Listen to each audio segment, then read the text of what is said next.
Welcome back to my channel. My name is Bola, also known as Strictly Dishes. So if this is the first time you're coming across this channel, thank you so much. Please click on the subscribe button because that will make my day. And to all my amazing subscribers, I say thank you so much.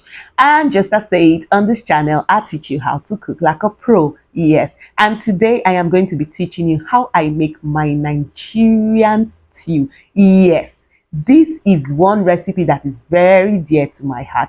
So if you have actually eaten my stew or tasted it and you have been saying strictly how do you cook your stew, then this video is just for you. So the first thing I'm going to do is that I've washed my tomato and I'm just going to put it in a pot. Yes, I'm not blending. I'm going to put my tomato, my yellow pepper and red pepper. Yes, I'm also going to add some shombo to this particular pots. Yes, to get the perfect stew you need to be able to use varieties of pepper, but for this particular one I'm just going to be using this three pepper. I'm going to also add some onion. I use three medium-sized onion for this, and I'm also going to be adding my ginger and garlic. Yes, you know I always tell you people about ginger and garlic because I cannot overemphasize it. Ginger and garlic has strong heart protective properties and may decrease some risk factors of heart disease. So now you know. I'm going to cover that and allow it to boil. In another pot, I'm just going to add some water. I'm sure you'll be wondering, what are you putting water for? Are we boiling rice? No, we're not boiling rice. I just want to teach you something simple. I want to teach you how to boil your soft chicken. Yes, I'm actually going to be using a soft chicken for this particular stew. And the way I boil it is different from the way I boil a hard chicken. So I'm just putting everything, my seasoning into the pot, my black lemon pepper, and I'm going to add some onion to this. And I'm going to cover this pot and allow it to boil. It is when it has boiled that I actually put my chicken in. So you ask me, why do you do that?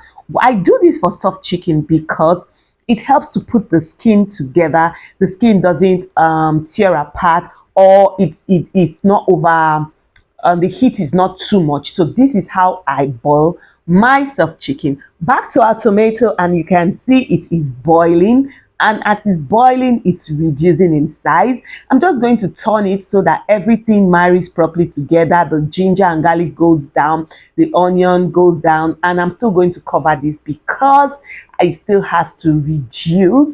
And I'm back to this chicken. You see, the kitchen is actually busy today. So how you doing? How's work? How's family? How's the weather? Yes, how's the weather at your end? And wow, can you see this tomato has reduced to like quarter of the pot? And you see, this was almost it, in short, it filled up the whole pot. You see, this process helps to get your stew like almost cooked for me. I like using this particular process for my stew because it's like it has taken the stew cooking time for me, like it has reduced it to half. And can you see how this soft chicken is looking? It's looking cooked and it's looking okay. This is how I boil my soft chicken. So now I'm going to add some sunflower oil into the pot. I love using sunflower oil because it is very light.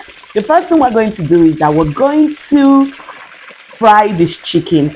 I like frying my chicken in my oil before I add my tomato because it allows for the oil to be more flavorful. Yes, it releases its own flavor into the oil. And one thing about stew for me is more flavors. The more flavors, the merrier for us. Yes. And also I'm going to be adding some beef into this stew, and I just fry that and this oil is good to go. This is how I like my oil for stew because now I know that it has a lot of flavor from the chicken and the flavor from the beef. So can you see how this is looking? Yes, no more playing, time for business. So the stew, I have already blended the tomato and I'm just putting it inside the pot. Wow, this can be so now I've gone for safety because you see it is bubbling hot, and I have had one or two experiences with hot oil, so I know when it is time to take cover. I'm just going to allow that to calm down for a while. and I'm going to come back with the remaining tomato in my blender. But can you see how this is looking? It's even looking cooked, or like, I will I even say almost cooked already. And that is what boiling your tomato before frying actually does. You can see it's rid of water. There is no more moisture in this tomato. But I will not add any other ingredient to it. I'm only going to add my meat stock, and I'm going to allow it to boil before I'm going to add any other thing, so that nothing overpowers it. So if you're still here at this time, you've not subscribed to my channel, what are you waiting for? Please subscribe, share, like, give this video a thumbs up. That would make my day. So can you see it is boiling? And guess what? Where is all the oil that was in this pot? But not to worry, this particular stew is a slow process. When I mean slow process, very slow.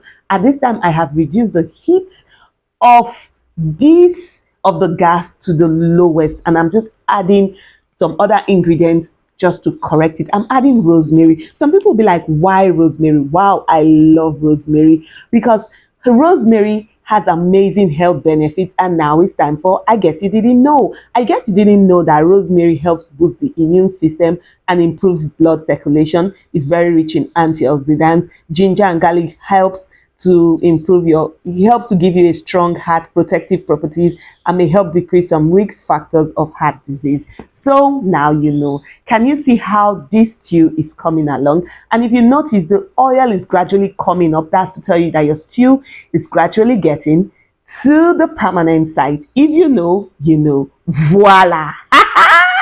So now you see, on the low heat, give it about 30 to 45 minutes. That's how I cook my stew. Allow the oil to come out by itself. There is no rush in this process. And now I'm just going to introduce my fried beef and my fried chicken back into this pot. Can you see how the oil is looking on top of this stew? Can you see how it is?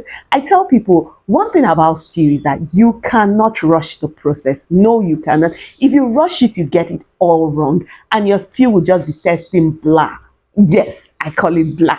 But you see, if you follow the right process, you would get that right stew. You see, the oil is already floating. The aroma in my kitchen is completely out of this world. And if there's something I love to see in my stew, is my rosemary. Can you see the way the rosemary is just floating on top of this stew? My dear, this stew is beautiful.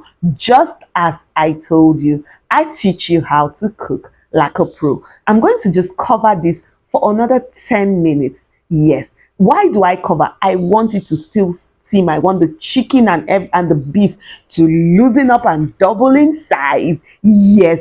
So you see, this is it. Our stew is ready, and it was simple, and it looks yummy, and it's flavorful, and in short, it's everything you can wish for in a stew. And so what will you be having this stew with? I would like to know in the comment section. For me today, I'm going to make rice and beans because it's been a while I had rice and beans. Yes, when you make this for friends and family, don't forget, give us the credit. Strictly Dishes taught you how to cook like a pro. So till next time I come your way, eat healthy and stay healthy. I remain your girl, Strictly Dishes.